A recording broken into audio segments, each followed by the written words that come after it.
Saberes de Espiritualidade e Paz. Vinícius Lima Lousada.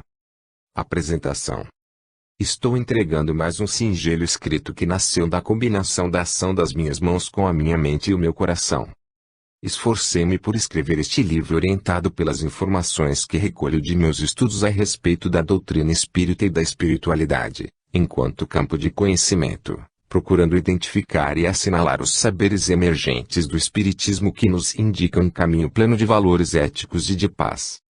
O mote desta obra despretensiosa, no sentido de não se propor a trazer novidades, consiste em abordar alguns aspectos do conteúdo de O Livro dos Espíritos, vindo somar-se às ações que procuram homenagear essa obra notável, que nos foi entregue por Allan Kardec há mais de 150 anos.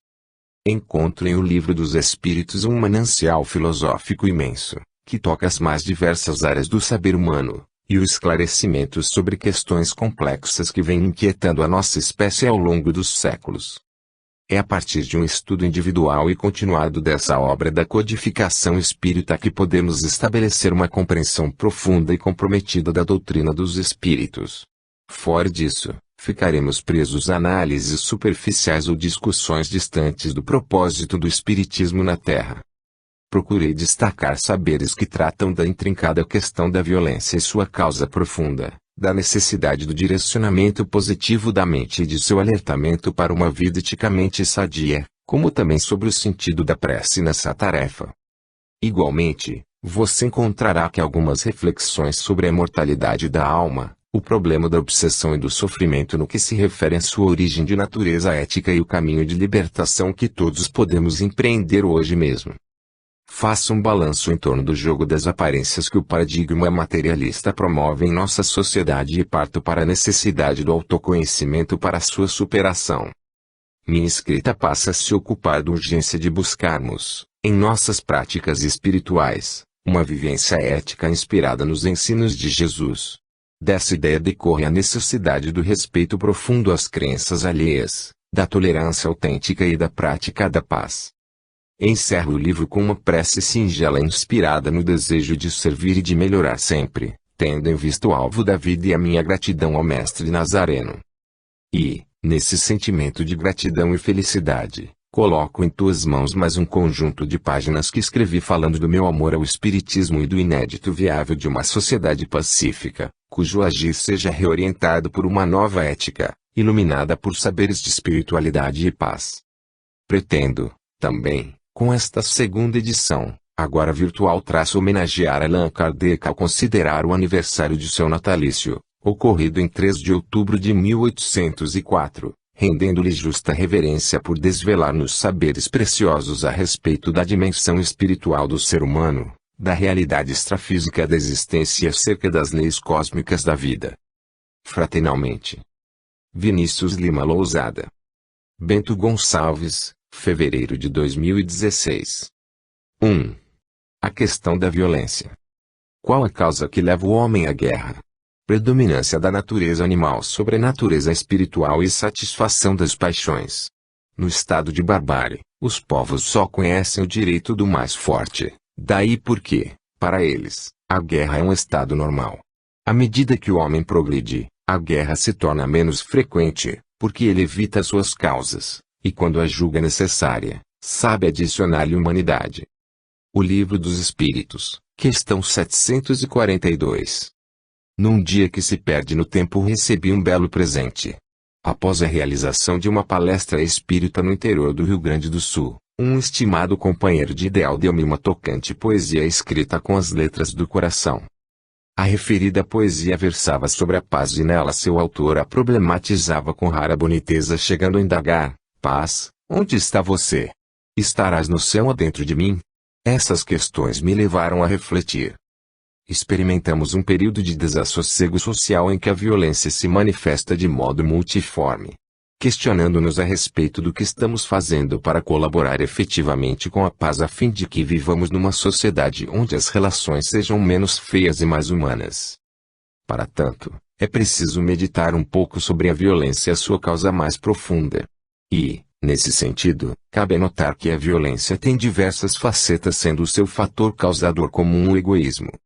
Todos os dias, Nosso povo sofre com a violência do desemprego que desemboca na agressiva miséria que, por sua vez, passa a conquistar um pugilo de almas para a criminalidade, visto que o desespero pode colocar seres frágeis, como nós outros, à margem dos princípios éticos. Em nosso estado de civilização incompleta, ainda reconhecemos matizes cinzentas da violência na fome, na subnutrição imprimida a uma parcela grandiosa da população mundial, em função dos desperdícios de uma minoria que institui para si o direito à opulência em meio à carência de seus irmãos. O analfabetismo e a má educação, agarrada no pensamento fragmentado e na cultura da negação da vocação de ser mais do outro, tem produzido a ignorância a serviço da dominação por parte daqueles que, insensatos, malbaratam as oportunidades de liderarem os agrupamentos sociais na direção da sustentabilidade e do crescimento intelecto-moral, em virtude da gana pelo poder e do apego aos valores transitórios. Ao passarmos os olhos por baixo dos viadutos das grandes cidades ou mergulharmos a percepção na direção das favelas, é inegável a constatação da violência, da falta de morada digna para os oprimidos que dividem espaço com esgotos a céu aberto e toda sorte de bichos e insetos que pululam em ambientes insalubres. As filas intermináveis em que ombreiam todas as gerações na busca de atendimento no campo da saúde pública, e as condições inadequadas de muitos serviços denunciam, por si, a violência a que as populações pobres são acometidas quanto ao direito às alternativas para o reequilíbrio da saúde.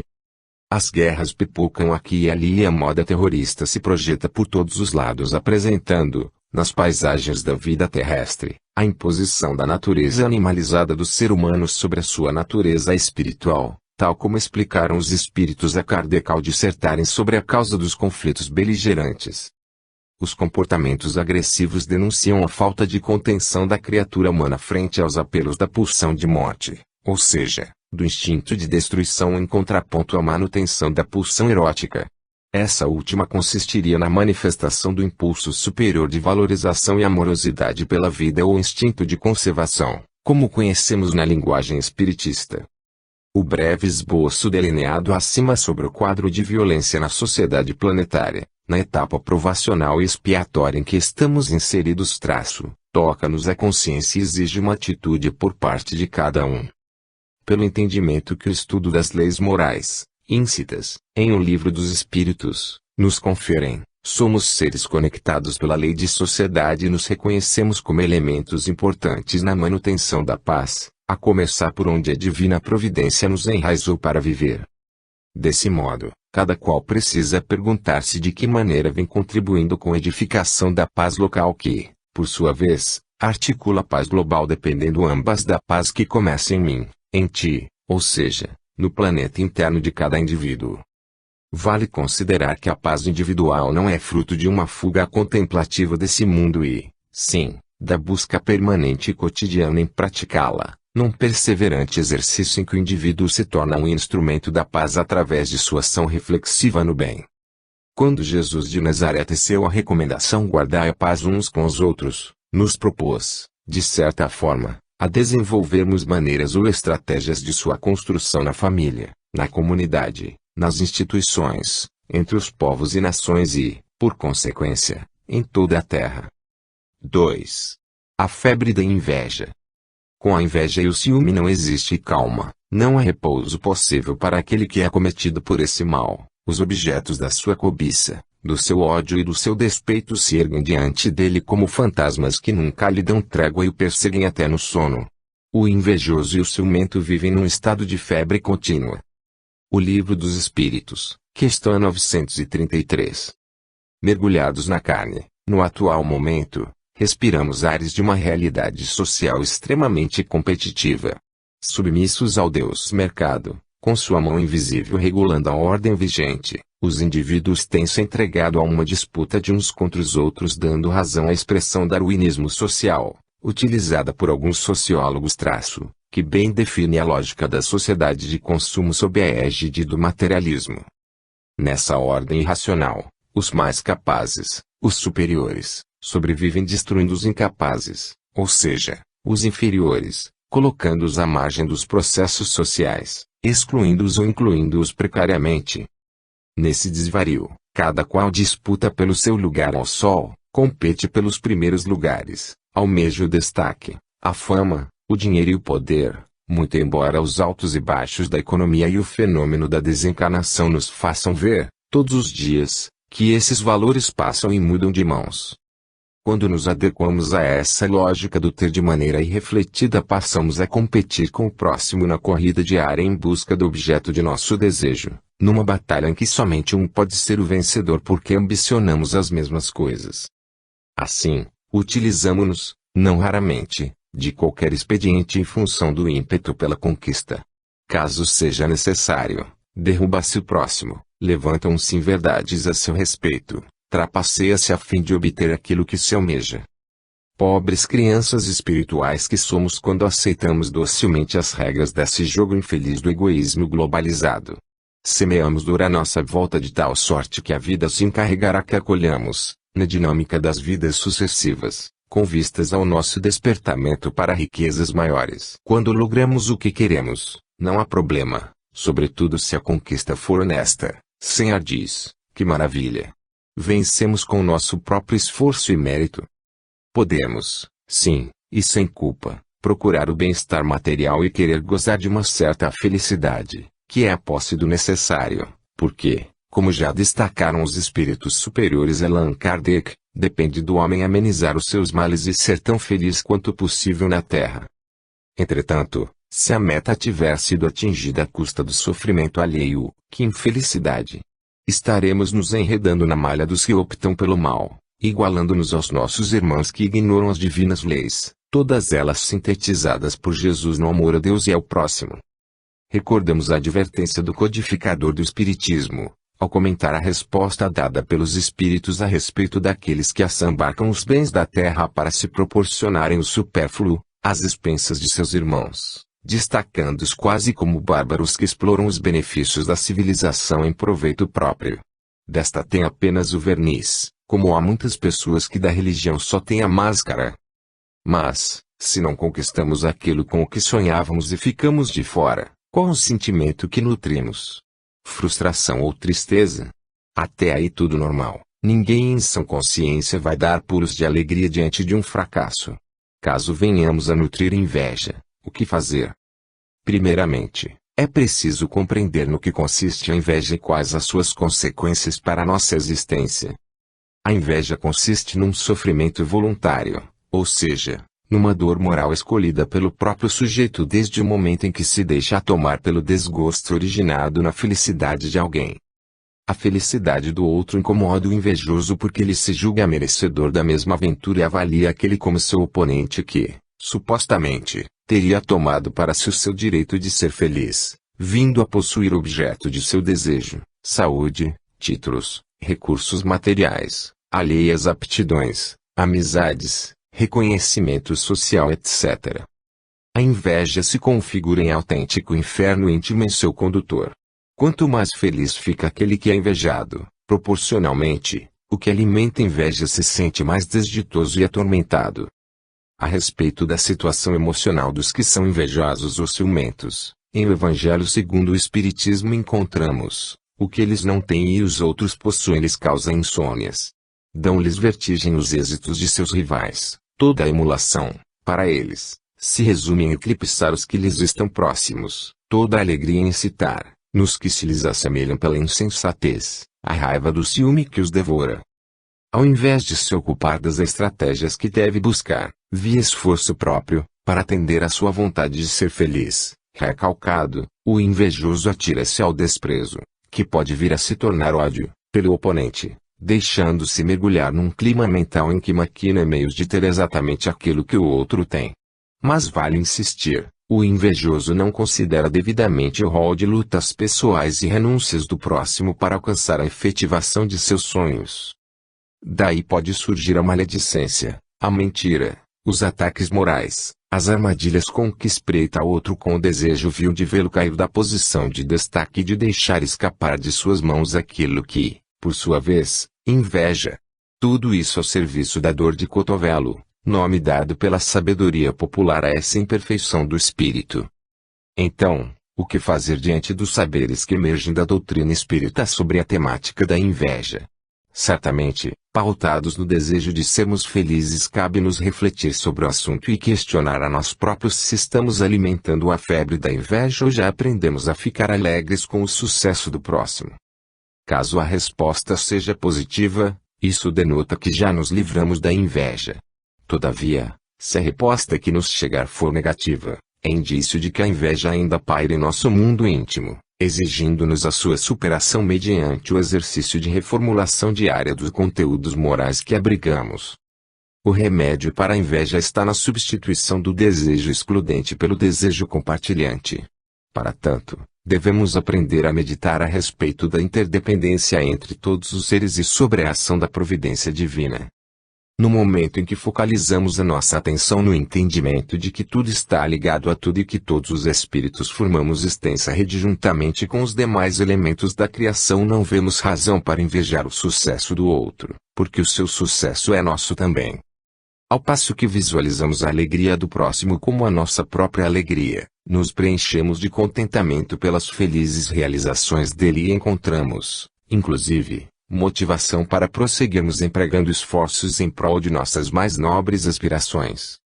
Contemplar a ação da solicitude de Deus por seus filhos, igualmente ajuda na libertação do sentimento da inveja. A partir do instante em que admiramos com o pensamento a dinâmica amorosa na qual Deus envolve tudo e todos, estimulando o crescimento evolucional de tudo quanto existe e fazendo brilhar a luz do sol sobre justos e injustos, deixamo-nos penetrar da compreensão de que nada que nos acontece é fortuito e que toda a circunstância se efetiva em nosso roteiro como consequência do campo de probabilidades múltiplas que as nossas escolhas abrem.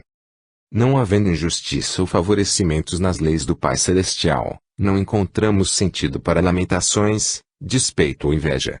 Tudo conspira ao nosso favor, e as nossas opções nos condicionam ao enfrentamento de ocorrências equiparadas aos aprendizados que somos necessitados de pôr em prática. Com a percepção da interdependência e da amorosidade divina, fica claro que precisamos evitar o desejo excludente, procurando viver entregues a momentos felizes e conectivos com os outros. 3. Reflexão sobre o egoísmo. Dentre os vícios, qual o que se pode considerar radical? Já o dissemos inúmeras vezes, o egoísmo. Dele deriva todo o mal.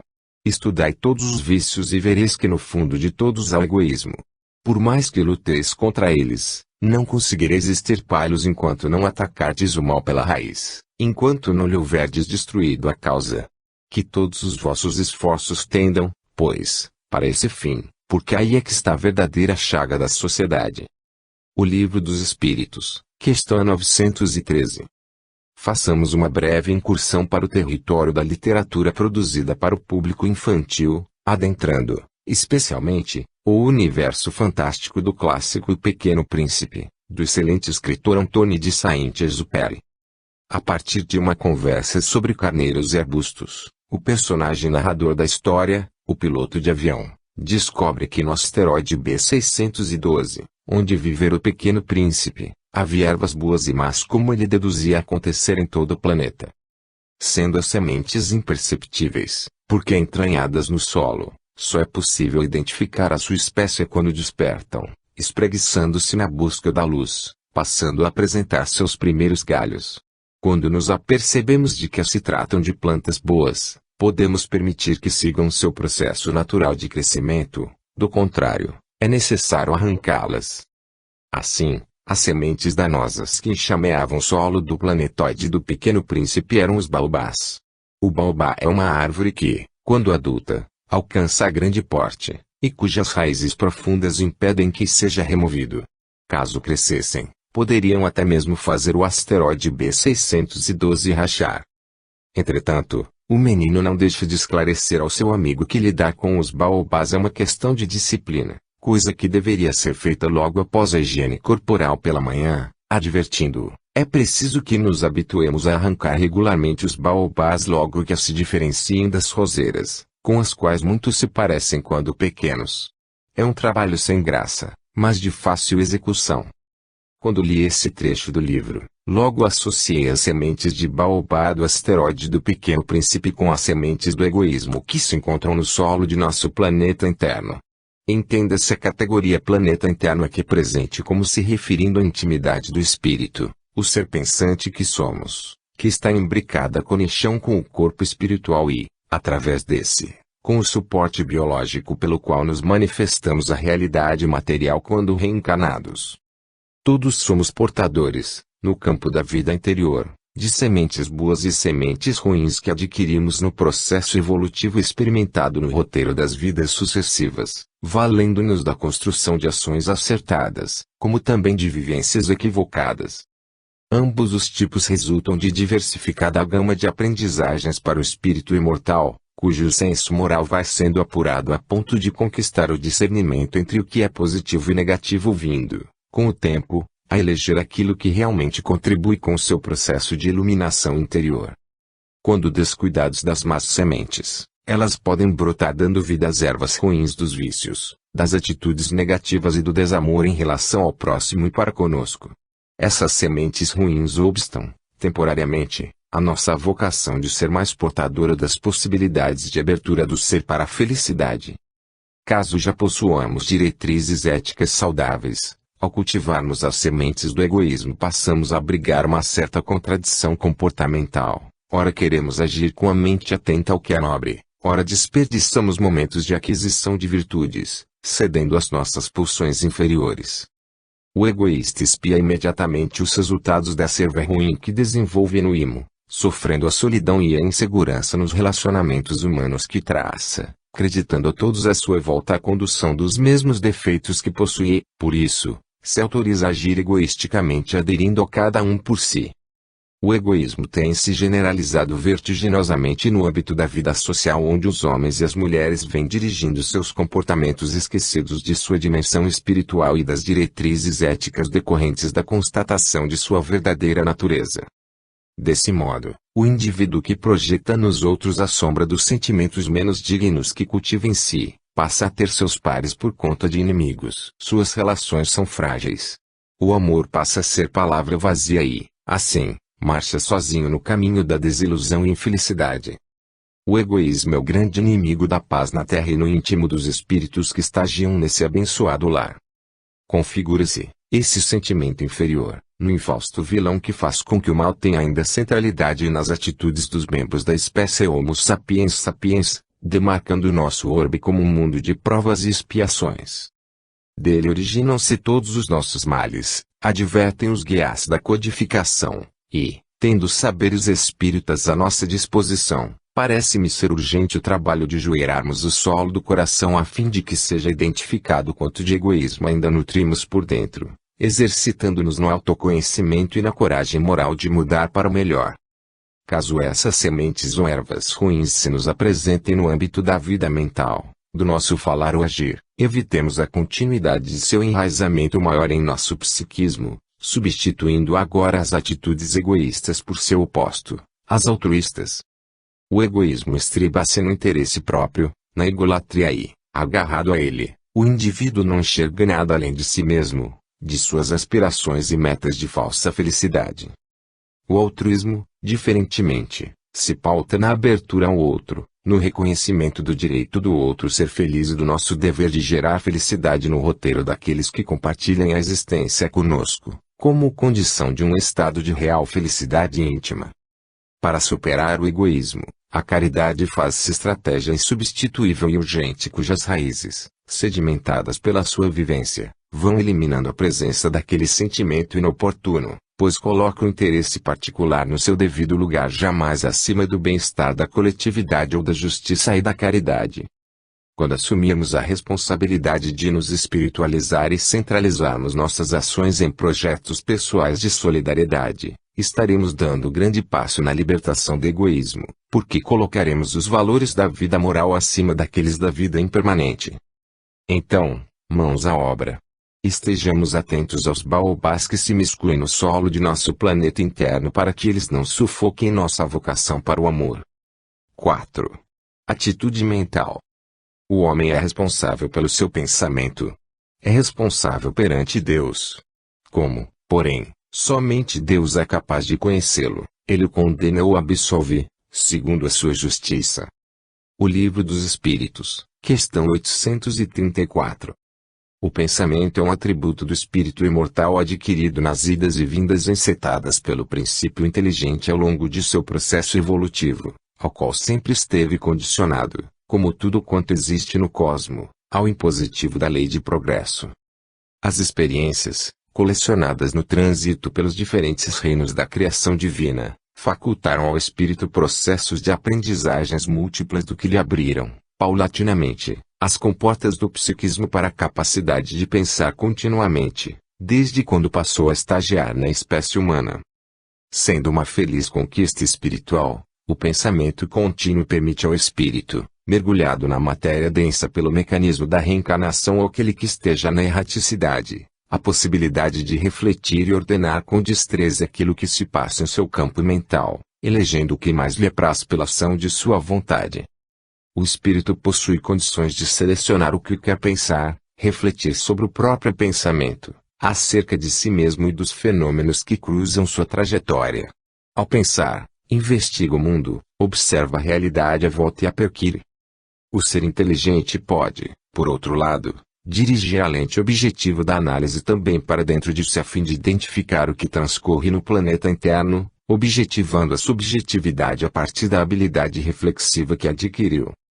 Aliás, o planeta interno se constitui, ainda, num terreno inexplorado em profundidade pela maioria de nós cuja ignorância é responsável por uma gama de conflitos existenciais que atrasam o encontro com a felicidade.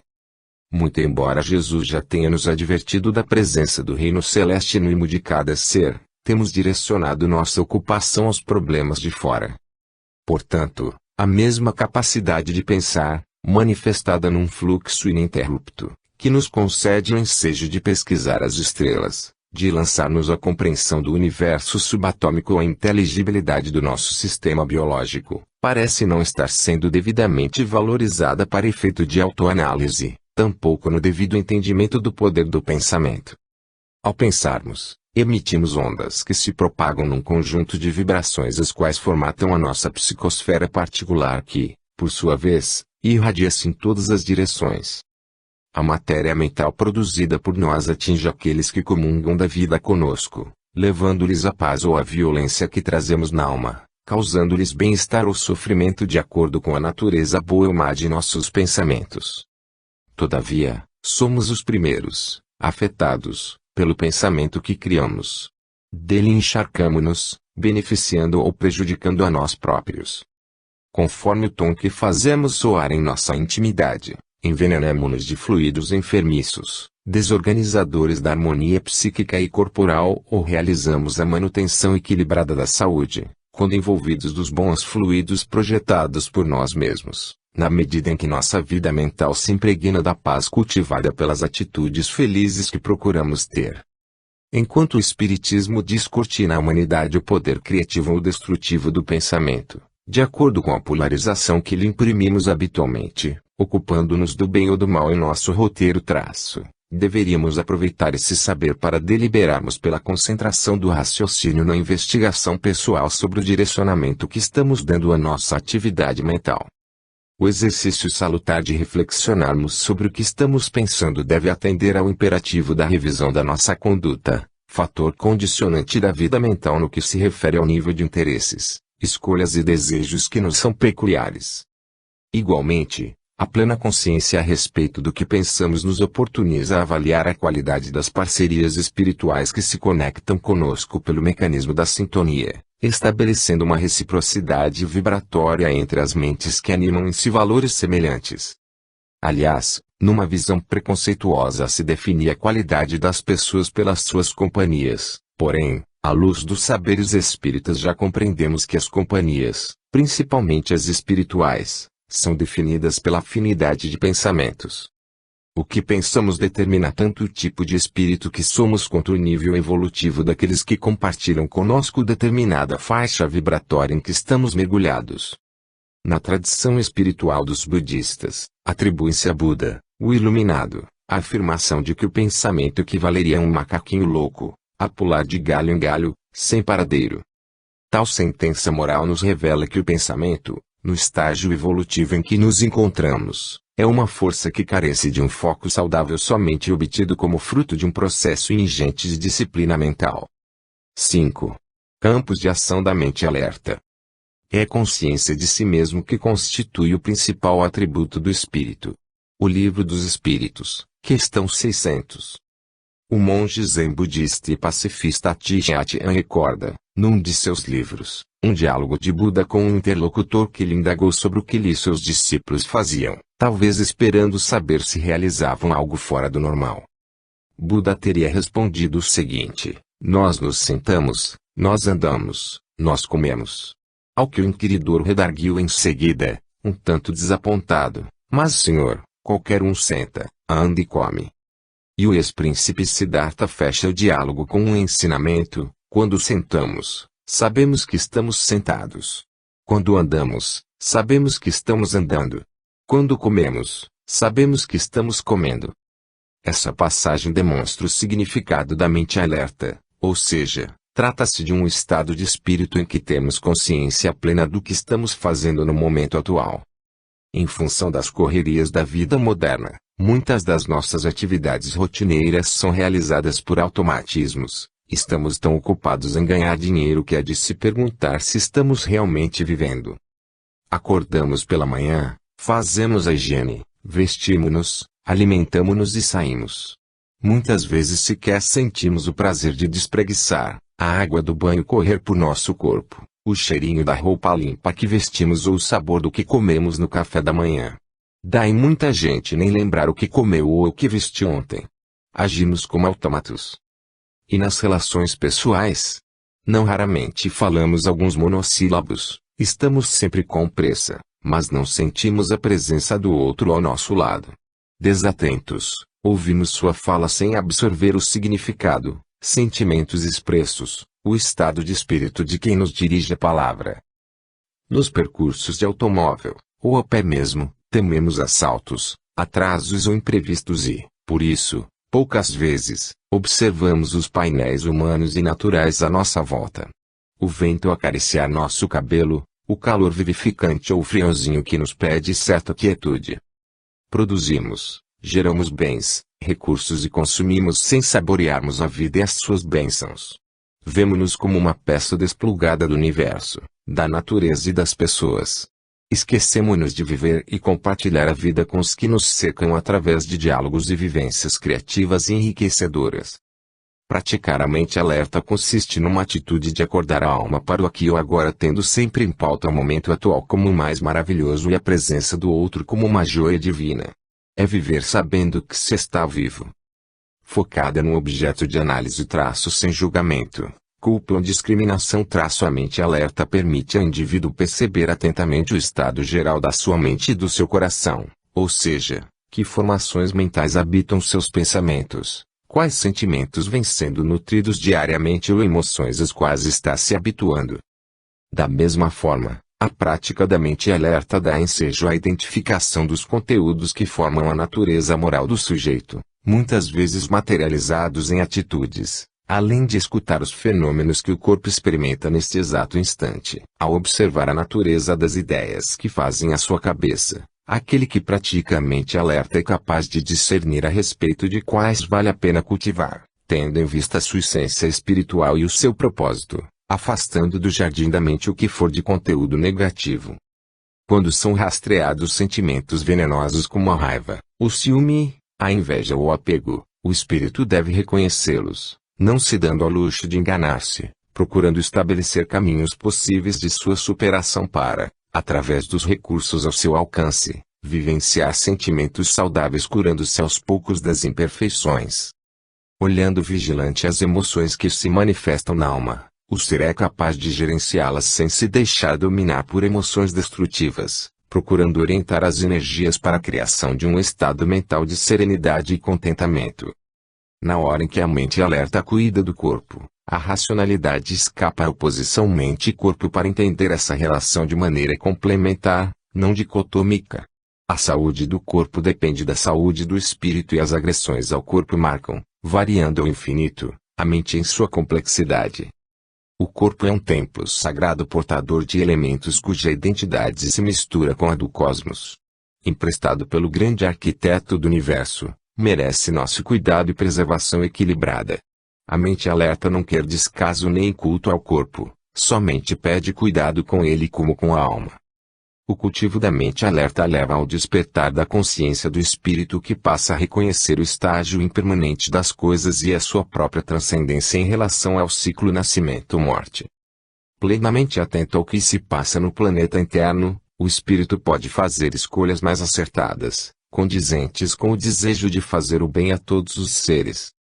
A mente atenta conduz a reverência à vida em todas as suas formas de manifestação, afastando o sujeito do ímpeto de destruição que tem demarcado a conduta de uma coletividade regida pelo utilitarismo, o qual vê o ambiente natural como uma arca de tesouros infindáveis consumindo-a irresponsavelmente.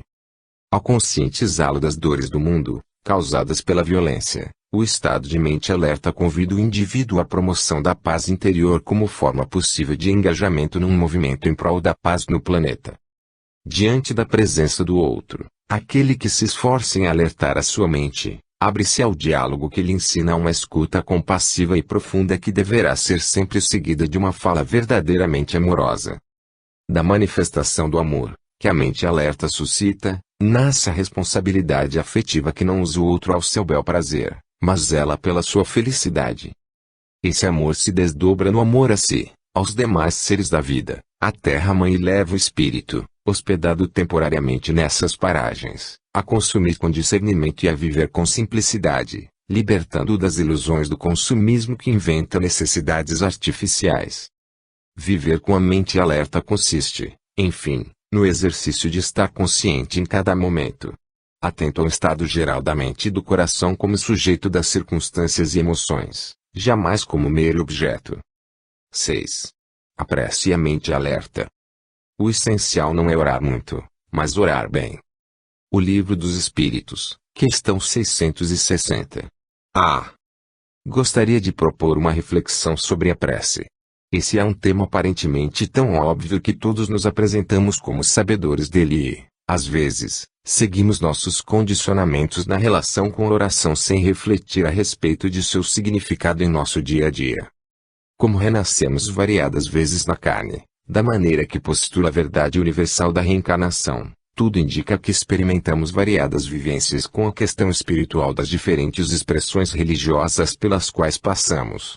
Para o bem ou para o mal, algumas nos marcaram mais que outras. Rituais exteriores, cânticos, orações, práticas espirituais de meditação ou contemplação, simples ou complicadas, fizeram parte do menu de nossas experiências com o sagrado. Embora o Espiritismo apresente uma perspectiva respeitosa em relação às religiões e em geral, na sua proposta de relação da criatura com o Criador, oferece uma alternativa de adoração espiritualizada e raciocinada, liberta de fórmulas, roteiros ou palavras que imaginemos como sacramentais ou mágicas. Além disso, dispensa a figura de supostos intermediários entre o espírito e a inteligência suprema, recomendando a cada indivíduo o exercício da prece do coração, espontânea e sincera. Dentre as leis divinas que regulam nossa vida moral destaca-se a lei de adoração, que rege a nossa relação com Deus. Normalmente, buscamos instintivamente uma maior intimidade com a causa primeira e os espíritos superiores através da prece. Afinal, o que é orar? Em que se configura a prece? Allan Kardec indagou os espíritos a esse respeito e eles responderam ser a prece um ato de adoração. Segundo os guias da humanidade, orar a Deus é pensar nele, e aproximar-se dele, é pôr-se em comunicação com ele. A essência da oração é esta: o ser limitado põe-se em comunicação com o ilimitado, ou seja, a criatura abre-se ao diálogo mais profundo com o Criador, pela via do pensamento, com a linguagem dos melhores sentimentos. A prece do coração não tem nada a ver com postura corporal, olhos fechados ou abertos local específico ou palavrório. Apesar disso, existem preces feitas no coletivo que são de questionar, seriam atitudes de adoração ou ordem unidas seguida de discursos e outras ações dissonantes de sua finalidade. Quando nos dirigimos ao nosso benfeitor espiritual ou aos espíritos superiores, de forma geral, evocando a sua assistência, o princípio é o mesmo. É uma forma de comunicação mental entre o ser que ora e aquele para o qual a oração se dirige. Outra pergunta interessante que podemos nos fazer é quanto ao conteúdo de nossas preces. Qual o objeto de nossas orações? Considerando que na prece podemos louvar, pedir e agradecer, indaguemos a nós próprios sobre o que temos pedido, por exemplo. Ademais, deveríamos libertar-nos da postura de mendigos espirituais, pedindo coisas que podemos obter mediante trabalho pessoal, até porque Deus sabe do que necessitamos de fato, afinal, Ele é a inteligência suprema, não? É preciso considerar que a nossa inteligência, além de ser limitada, está condicionada, muitas vezes, pelas ilusões dos sentidos físicos e da cultura imediatista vigente. Há pessoas que questionam a eficácia da prece por não obterem as dádivas que exigem dos céus. A ignorância a respeito do mecanismo da prece desenha uma compreensão muito infantil desse diálogo que deveria ser, na concepção do espírito Joana de Ângeles, uma ponte de energia luminosa, ligando a margem do ser propínquo ao sublime mundo dos seres longínquos. Contudo, no exercício da petição sensata, a criatura se disponibiliza à captação das boas inspirações para que, mediante seus esforços, atinja as metas enobrecidas às quais aspira. Louvar a Deus consistiria em enaltecer a sua amorosa presença, reverenciando a ação da providência divina em prol da felicidade dos seus filhos. Agradecer é manifestar o sentimento de gratidão pela vida, pelo pão diário, pela saúde ou trabalho, pelos afetos, enfim, pelas várias segundas chances que a reencarnação nos descerra, oportunizando-nos uma continuada ascensão espiritual. Claro que Deus não precisa disso tudo. Trata-se de um exercício que serve para nós mesmos e basta experimentá-lo para entender melhor quanto nos é necessário esse nutriente da alma. A experiência da prece é um argumento mais sólido do que uma infinidade de conjecturas teóricas, embora não possamos ignorar que alguns setores da pesquisa na área da saúde estão se voltando, pouco a pouco, a investigações em torno da correlação entre prece e saúde, sobre os efeitos da oração de terceiros e de pacientes nas melhoras de alguns quadros clínicos. E a mente alerta, o que tem a ver com tudo isso? Mente alerta quer dizer estado de espírito ativo, plenamente atento ao que acontece no momento atual, seja no âmago do ser, seja no ambiente externo. Orar com a mente alerta é entrar em contato com Deus e com os bons espíritos, sabendo o que se está fazendo, não se permitindo qualquer entorpecimento ou repetição de palavras e gestos sem significado. Nesse caso, aquele que ora tem consciência da oração. Quando realizamos a prece com a mente alerta, estamos presentes nesse transcendente diálogo perfeitamente conscientes de que o pensamento somente pode ser elevado se estribado numa conduta igualmente elevada. A mente alerta exige do sujeito que ora a devida clareza de que as boas ações são a melhor prece, porque os atos valem mais do que as palavras. 7. Consciência da imortalidade. Em que se torna a alma no instante da morte. Volta a ser espírito, isto é, retorna ao mundo dos espíritos, que havia deixado momentaneamente. O Livro dos Espíritos, questão 149. O mistério da morte há muito ocupa o imaginário da humanidade. Desde tempos imemoriais, os povos lidam com a sua presença das mais diferentes e criativas maneiras. Do medo acolhido da figura da morte, viaja a concepção mitológica desse fenômeno que obedece ao automatismo natural da entropia, da dispersão da energia dos corpos para colaborar com outras formas de manifestação da vida. Na atualidade, erguem-se, como sempre se fez, doutrinas absurdas apresentando uma visão distorcida do pós-morte em função de interesses amesquinhados da comercialização da fé. Por outro lado, insiste o paradigma materialista, com o aval da racionalização científica, entenda-se racionalização por um desvio da racionalidade em afirmar a morte como o fim e a dimensão espiritual do ser humano como uma produção do cérebro. Nesse campo de batalha das ideias transita o indivíduo numa pós-modernidade sem referências, temendo a morte ou encastelando-se na indiferença, ignorando os aspectos mais transcendentes da vida vindo a iludir-se quanto ao seu significado profundo. O medo da morte, da sua ou do outro, vai sofrendo tentativas de abafamento na entrega desnorteada ao prazer e as disputas pelas conquistas impermanentes. O indivíduo da era da informação, que avançou no conhecimento do universo das micropartículas e, ao mesmo tempo, foi capaz de decifrar o genoma humano e mapear o território cerebral, anda no mundo desconhecendo a sua própria natureza espiritual, inconsciente da sua imortalidade. Naturalmente, não tem faltado pesquisadores sérios, como Kubler-Ross, Moody Jr., por exemplo, pensadores, místicos, religiosos e médiuns que se fazem portadores do recado da continuidade da vida após a degeneração do corpo biológico. Mas, seduzidos pelo materialismo, muitos se fazem surdos ou, na sua míope arrogância, dão-lhes descréditos sem conhecerem as suas produções a respeito de palpitante e necessário tema. Contudo, há 150 anos, o Espiritismo tem oferecido um entendimento diferenciado da morte. Segundo o relato dos Espíritos, colhidos por Allan Kardec utilizando-se da metodologia da concordância universal, e os fatos que nos são apresentados todos os dias, através do fenômeno mediúnico, a morte não é o fim da existência, mas um retorno do ser ao mundo dos espíritos. A realidade insofismável da comunicabilidade dos espíritos, vivenciada por muita gente na intimidade de sua vida particular, estudada por diversos sábios no passado, experimentada como sobrenatural na religião tradicional e verificada nas reuniões mediúnicas, nas sociedades espíritas, conjuga uma infinidade de fatos que não dão margem à dúvida sobre a imortalidade da alma. A filosofia dos espíritos aclara-nos, ainda, que são diversos os estados psicológicos dos desencarnados na erraticidade, estando cada qual a transitar na faixa de felicidade ou tormento edificada em estreito vínculo com as virtudes adquiridas ou imperfeições não superadas até então. Cada um, cultivando a faixa mental a que se afeiçoa na manutenção da própria evolução ou no condicionamento aos hábitos infelizes, se agrega por sintonia a comunidades espirituais erigidas pelo poder plasmador do pensamento dos indivíduos e das coletividades. Através do conhecimento espírita, aurido no estudo das obras de Allan Kardec e nas que lhe são posteriores, o sujeito pode munir-se da consciência de sua imortalidade. Entretanto, devemos atentar para um detalhe: a consciência da imortalidade não se traduz em mera informação e tampouco o espiritismo é o único caminho para tanto. Existem pessoas que memorizam sentenças morais descuidadas do dever de vivê-las. Logo, a simples leitura de Kardec não basta.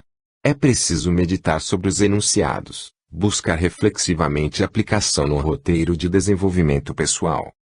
Também, ante a diversidade religiosa presente em nossa civilização planetária, não podemos ignorar que são vários os caminhos de espiritualização das criaturas e muitos deles têm dado conta do dever de conscientizar os sujeitos a respeito da impermanência dos laços que prendem o ser à matéria. A consciência autêntica da imortalidade nasce da junção entre o conhecimento espiritual sobre a vida além da morte e a busca da vivência integral do bem. O atestado de consciência da imortalidade consiste num modo de ser de quem se sabe em trânsito, num estar no mundo e com os outros de forma suave, transcendente ao terra-terra. Cônscio da sua imortalidade, o espírito reencarnado é capaz de contemplar a sua própria incompletude e, portanto, fazer-se aberto ao inusitado, ao que vem de novo no retorno à pátria maior que a morte do corpo faculta. Caso tenha vivido no bem, goza hoje do céu interior, sente as primícias do nirvana no próprio âmago e aguarda, numa espera serena a própria libertação da conexão com a carne porque sabe que o que lhe aguarda na vida futura é fruto do que tem plantado ao longo de sua breve passagem terrena. Quanto à morte dos seus, o sujeito, consciente da imortalidade, compreende que há tempo para tudo e que a desencarnação do seu afeto anuncia um tempo de despedida que vem acompanhado de saudade. Do mesmo modo, entende que em breve haverá tempo para rever o outro, amenizar a saudade e abraçá-lo seja aqui ou no outro lado da vida. 8. Inacabamento e reencarnação.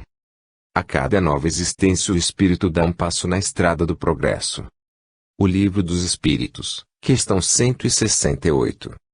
Segundo os Espíritos, quando e como Deus criou cada um de nós é um mistério, o que não deve ser entendido como artigo de fé dogmático porque não se trata disso. Essa postura adotada pelos espíritos superiores, algumas vezes, ante um problema filosófico desse quilate consiste apenas no reconhecimento da ausência de um saber em consonância à atual condição evolutiva da humanidade. Um dia, Quando a nossa inteligência se apresentar menos obscurecida pela influência da matéria em função de estarmos mais aperfeiçoados, todos compreenderemos melhor essa e outras questões. Somos seres espirituais inacabados e vocacionados à perfeição relativa que nos é possível atingir durante um laborioso processo educativo que a pluralidade das existências nos leva a empreender.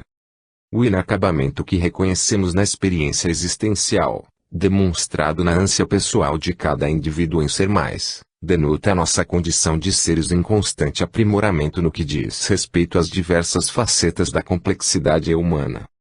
Na perspectiva da doutrina da reencarnação, a alma preexiste à vida presente se constituindo em herdeira de si mesma, sempre recolhendo nos refolhos do psiquismo o conjunto de aprendizagens estabelecidas nas suas incursões pela vida terrestre. A alma sobrevive à morte do corpo biológico, continuando a viver no mundo dos espíritos de onde se apartou temporariamente para renascer na carne. A reencarnação não é um castigo divino. É uma oportunidade educativa de progressão continuada onde atravessamos provas com vista ao nosso avanço rumo a aprendizagens mais exigentes e expiamos as consequências das faltas produzidas em vidas transatas, isso porque ninguém escapa à lei do retorno. Os espíritos também podem reencarnar tendo por propósito alguma missão, ou seja, uma tarefa específica capaz de matizar positivamente o progresso espiritual da coletividade em que esteja inserido. As fronteiras entre essas três configurações acima, a prova, a expiação e a missão que dizem respeito ao objeto da reencarnação, podem se apresentar de maneira combinada e variar ao infinito. Aliás, em se tratando da visão dialógica do Espiritismo a respeito da vida, é impossível estabelecer uma leitura linear da realidade porque se compreende que estamos mergulhados num oceano de escolhas dirigidas pelas nossas intenções onde a reversibilidade é uma constante a se considerar. O exercício da reconversão de nossas escolhas, mediante o uso consciente do livre-arbítrio, pode alterar consideravelmente o resultado das nossas ações, sobretudo, a favor de nossa própria felicidade. Tal perspectiva sobre os modos de conduzir a liberdade de agir permite compreender o sentido profundo da parábola do filho pródigo ensinada por Jesus de Nazaré aos homens e mulheres que tinham ouvidos de ouvir. O Criador, na sua inteligência suprema, não poderia ser tão mesquinho como as religiões dogmáticas pintaram-no. O Pai deixa sempre aberta a porta da renovação espiritual porque a lei de progresso é uma fatalidade na qual estamos enraizados, bem como vislumbramos ao identificarmos a nossa própria perfectibilidade. Daí Emmanuel, com a sua sabedoria peculiar, ter afirmado que a reencarnação significa, em si, o perdão ou a magnanimidade da lei. A reencarnação dá-nos ensejo de recomeçar as realizações de onde paramos e optar por novos caminhos sem o estigma do erro em razão do esquecimento do passado. O esquecimento do passado não consiste na eliminação das aprendizagens anteriores, senão começaríamos sempre do zero, o que seria ilógico. As vivências e os saberes adquiridos são armazenados no inconsciente profundo, acessados como intuição ou ideias inatas frente às nossas necessidades presentes. Conhecendo a natureza humana, atrelada ainda ao egoísmo e aos interesses rasteiros que nele encontram a fonte, é fácil compreender a finalidade providencial do esquecimento do passado. Basta pensarmos um pouco. Na medida em que o espírito avança na senda evolutiva, desenvolve suas potencialidades, adquire experiência e aprimora-se em inteligência e amor. Superando as suas provas passo a passo, cresce, torna-se mais responsável ante as divinas leis, através das consequências de suas atitudes negativas expiando-as, quando necessário, e prossegue amadurecendo cada vez mais consciente ao passo que reconhece o valor do bem e esforça-se por cultivar o tendimento ao dever. A cada etapa vencida, outros desafios mais complexos surgem e a gama de deveres vai sendo ampliada na razão direta do nível de excelência alcançado no atendimento de responsabilidades menores. O bom senso nos recomenda darmos aos nossos filhos responsabilidades concernentes às suas condições pessoais. As divinas leis atuam do mesmo modo conosco. Normalmente, recebemos as tarefas em sintonia com as nossas possibilidades em realizá-las com êxito. Por isso, estejamos atentos ao que a vida nos pede. Talvez as circunstâncias estejam a nos indicar a que viemos e a nossa intuição aponte para o que somos capazes de fazer. Desse modo, Não percamos tempo desperdiçado ou oportunidades. A reencarnação, segundo a palavra do alfabeto divino, revela ao espírito encarnado seu patrimônio histórico e espiritual, conduzindo-o à conquista do seu ser, elevado e transfigurado.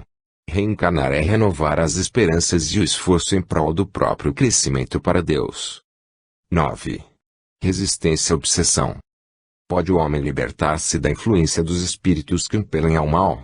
Sim, visto que tais espíritos só se apegam aos que os chamam por seus desejos ou os atraem por seus pensamentos.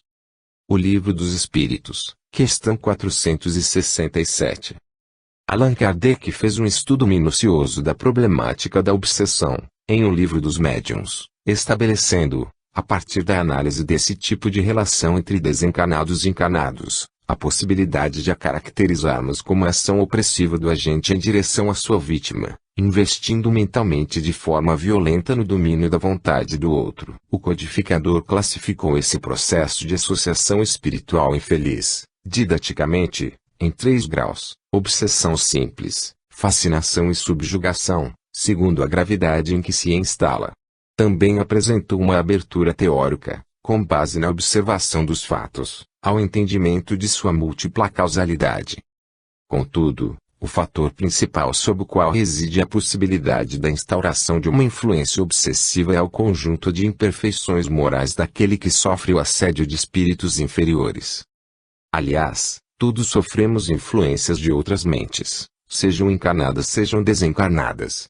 A interferência daqueles que deixaram a materialidade do corpo físico se configura de tal forma que, normalmente, são eles que nos dirigem, segundo colhemos da lição dos espíritos superiores na resposta à pergunta 459 de O Livro dos Espíritos. A influência dos espíritos se dá tanto por parte dos bons quanto dos maus, dos quais acolhemos as sugestões em conformidade com a nossa vontade que está sempre condicionada à paisagem que temos desenvolvido no planeta interno. O livre-arbítrio jamais nos é tolhido em qualquer processo de influência espiritual. Somos nós mesmos que estabelecemos a sintonia de acordo com o nosso modo de ser. Ademais, seja nos casos em que se faz sentir a presença dos benfeitores espirituais, que vibram pelo nosso crescimento intelecto-moral, ou no contato estabelecido com espíritos enfermos, os quais comungam de más paixões que alimentamos, a nossa conexão depende da reciprocidade das ondas mentais que emitimos e captamos, sustentadas por nossas atitudes cotidianas. Como estes últimos espreitam um momento favorável, como o gato espreita o rato, cabe-nos fazer uso adequado de nossa vontade e modificarmos corajosamente nossos desejos e pensamentos que funcionam como força de atração capazes de atrelar-nos à atuação inconveniente das sombras. Como estratégia de resistência à interferência espiritual negativa, possuímos a capacidade de dirigir a vontade no sentido de reformarmos o íntimo, rompendo com as imperfeições que ainda portamos e que são o elemento conectivo entre nós e os espíritos que se fazem obsessores. O processo de libertação de uma influência obsessiva depende, sem dúvida, da educação dos sentimentos daquele que é objeto da ação perniciosa de desencarnados perturbados e perturbadores. As mudanças que o vitimado pela obsessão vem a operar no campo moral produzem, radicalmente, alterações correspondentes na vida mental do sujeito e na vibração que lhe é peculiar, modificando a faixa vibratória com a qual sintoniza, afastando-o do raio de ação do opressor desencarnado. O caminho para a edificação de harmonia psíquica capaz de salvaguardar nossa psicosfera da interferência direta da obsessão é a atuação no bem. Atuando no bem, inspirados na busca de orientar nossa conduta pela caridade e pela regra universal, fazendo aos outros o que gostaríamos que nos fizessem, passamos a condicionar nossos pensamentos, desejos e atitudes ao itinerário da nobreza moral que nos cabe desenvolver, tendo em vista a finalidade educativa da reencarnação. Desse modo, sintonizamos com maior constância o nosso espírito protetor e aquela rede invisível de seres que estão aproveitando o tempo, na carne ou fora dela, para dar curso ao processo evolutivo que nos aponta a religação com a inteligência suprema. Aqueles que procuram nortear seus passos na trilha do bem também sofrem ataques dos espíritos que se refestelam nas más paixões, entretanto, têm ampliado a sua capacidade de resistir às inspirações perturbadoras sem se deixarem, desde que atentos, contaminar pelos fluidos paralisantes daqueles que procuram deter a sua marcha ascensional. Na prece, encontramos um refúgio para a alma tanto em relação às investidas de inimigos desencarnados quanto das pulsões inferiores que ainda habitam o ser. Porém, nunca é demais lembrar que a prece não é uma recitação inconsciente de palavras a esmo. Ela deverá ser um diálogo pelo qual podemos avaliar-nos e projetar mentalmente a